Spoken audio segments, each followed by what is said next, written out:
So now I'm going to hand it off to Franchelle Parker, the Executive Director of Open Buffalo, to lead us through our plenary panel session, beginning now. Awesome. Good morning, everyone.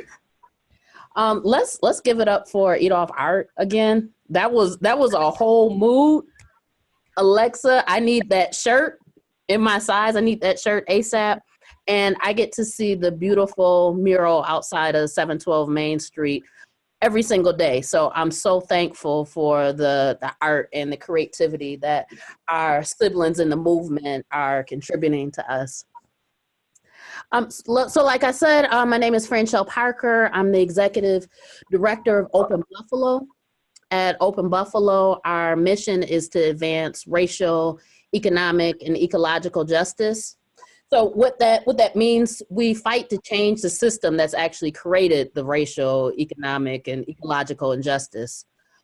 We understand that we have to stop extracting from ourselves. That's why I really appreciate the art sessions and the culture sessions. Like, we need to feed our bodies, we need to feed our souls. And once we stop extracting from ourselves, we need to make sure that we stop allowing other systems to stop extracting from us. Our goal is to empower the community by providing education, tools, and resources just to improve everyone's day of life, to have the ability to advocate and to organize for their own selves and for their communities. So I have the very difficult task of keeping us on time for this session. We have some very dynamic and powerful women that will be speaking to you today. So first, I want to introduce Jalonda Hill. Jalonda Hill is the founder of Colored Girls Bike 2. And then we'll quickly move into our panel. But just a little bit about Jalonda and her background. She's the founder of Colored Girls Bike 2. It's a local group that uses biking and commuting to as a tool of empowerment for all those who identify as a Black woman, as a woman of color, including those within the LGBTQ spectrum and gender nonconforming folks. Colored Girls Bike 2, they strive to encourage the use of biking and commuting as an alternative to traditional modes of transportation, while simultaneously normalizing and detaching stigma from bike riding in the Black community. Jalonda has also led a tremendous effort for the Fines and Fees Coalition, which has recently resulted in major policy wins, working to eliminate fines and exploitative traffic enforcement practices within the city of Buffalo. What a dynamic powerhouse. So I'm glad to introduce Jalonda. Thank you for that intro. Appreciate that, Franchelle, especially coming from you. Appreciate that. Yeah, so hello, everyone. My name is Jalonda Hill. As Franchelle said, special thank you to Brittany and Julie for inviting me to speak. I feel like the work I'm doing is important, but, you know, I don't want to take away from like the fact that, you know, there's a lot of work that needs to be done, but I think today I don't mind like sharing some of that spotlight and talking about the work that needs to continue to happen. So yeah, so a little bit about me. I'm just gonna tell my story. I don't have a lot of experience telling my story, so today will kind of be, you know, an experiment.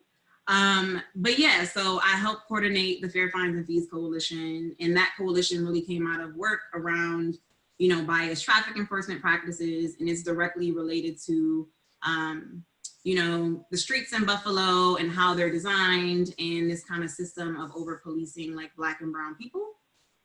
And then, as Franchelle said, I'm also the founder of Colored Girls Bike 2, which I started to, you know, find an outlet for myself. As far as like self-healing and just looking for like another way to get around the city.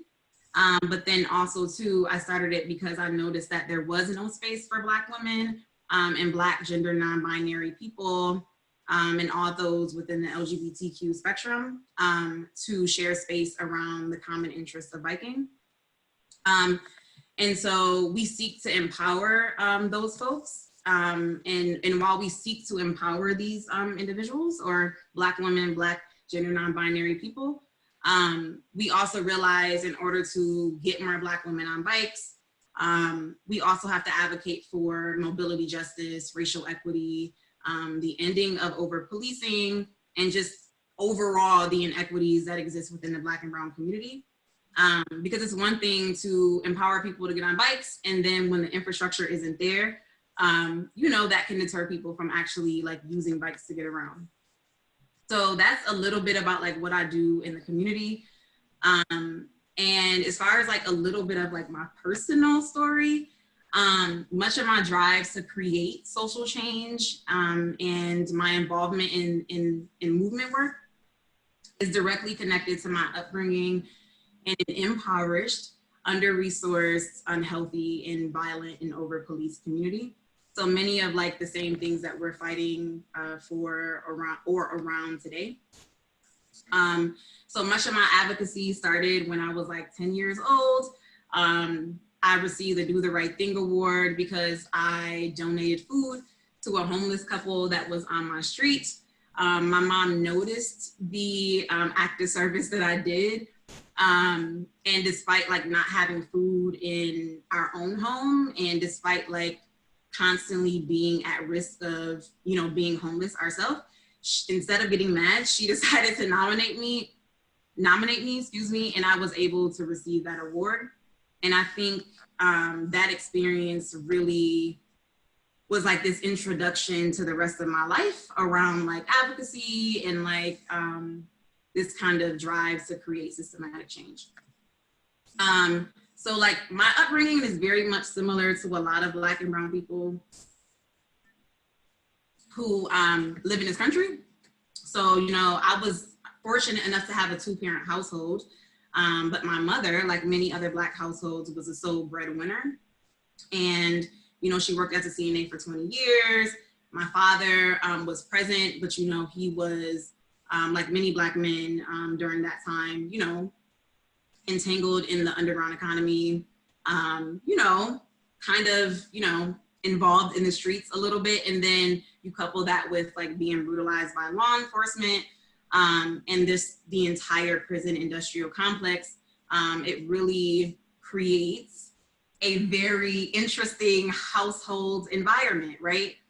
Because all of these external factors are influencing, you know, our relationship with my parents, and then my parents' relationship with society.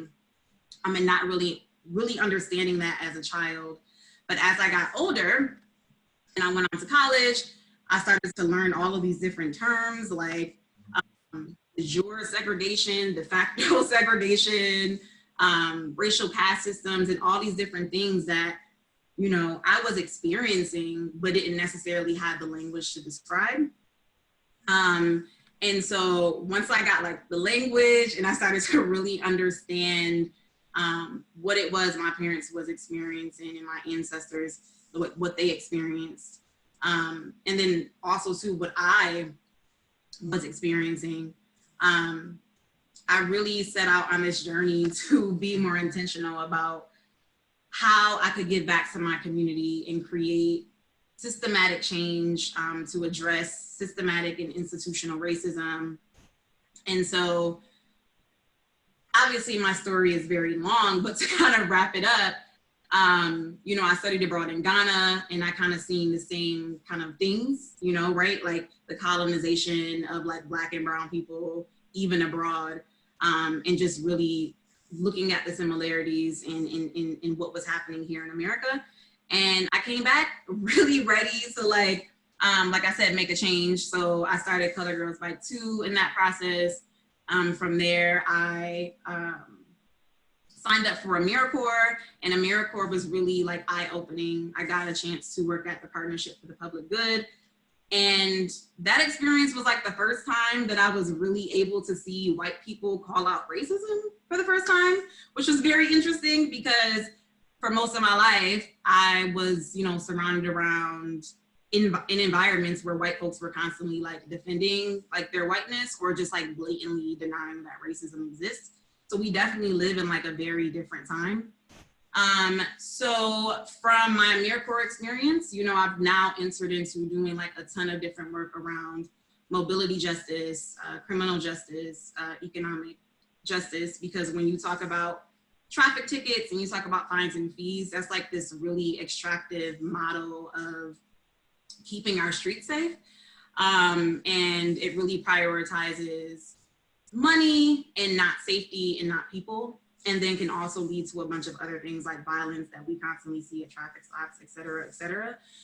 And so, yeah, like I don't think that we can really talk about equitable neighborhood development without talking about all of these different things, right? Like we can't talk about defunding the police. We can't talk about equitable development without talking about defunding the police, access to bike infrastructure, extending the rail line, right, so people can get around, making bus fare not only free downtown, but in places where people actually need free fare, right? So all of these different things matter in making like more healthy and, vibrant communities that, we all want to live in. And it's so unfortunate when you look at places like the East Side and places where, there's large populations of Black and brown people, those things just don't exist. And so it is my duty, and I feel like it's my duty to really center myself in spaces that are predominantly white, and really speak about the issues that, from a lived experience perspective, about the issues that impact like Black and brown people within our communities. So like I said, that includes mobility justice, criminal justice, all these different things, because they're all connected. You can't talk about one without talking about all of them. So yeah, so that's my story. I think I rushed through that a little bit, but like I said, this is my first time really trying to dive in and tell my story. So thank you all for listening. And if you have any questions, let me know. If someone can put, I guess, the Color Girls Bike to email, or like, What is the email, Jalonda? in the chat. You said what? What is the email address? So it's Color Girls Bike 2. I'm sorry, I thought you all had it. So it's colorgirlsbike2@gmail.com. And then you can follow us on Facebook, the same name, Color Girls Bike 2, and then also Instagram. So At Colored Girls Bike 2, is that the Instagram handle? yeah, yep, it's all the same name. And we recently just launched this program called the Bike Plug Program, where we're just connecting Black women, that same group of people that, I keep referring to bikes, so that we can actually, start to be more visible on the roads, because that's really important. Just for this, like figuratively, it's important. And then also like literally, it's important. So yeah. All right. Well, thank you, Jalonda. If folks have any questions, we are going to try to save a few minutes at the end just to answer any questions. So if you have any additional questions for Jalonda, feel free just to put them in the group chat, and I'll do my best to make sure that all of your questions.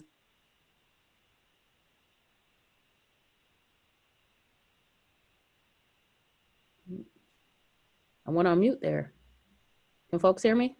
We can hear you now, yes. All right, awesome. Yeah, so if folks have any additional questions, feel free to put those into the group chat.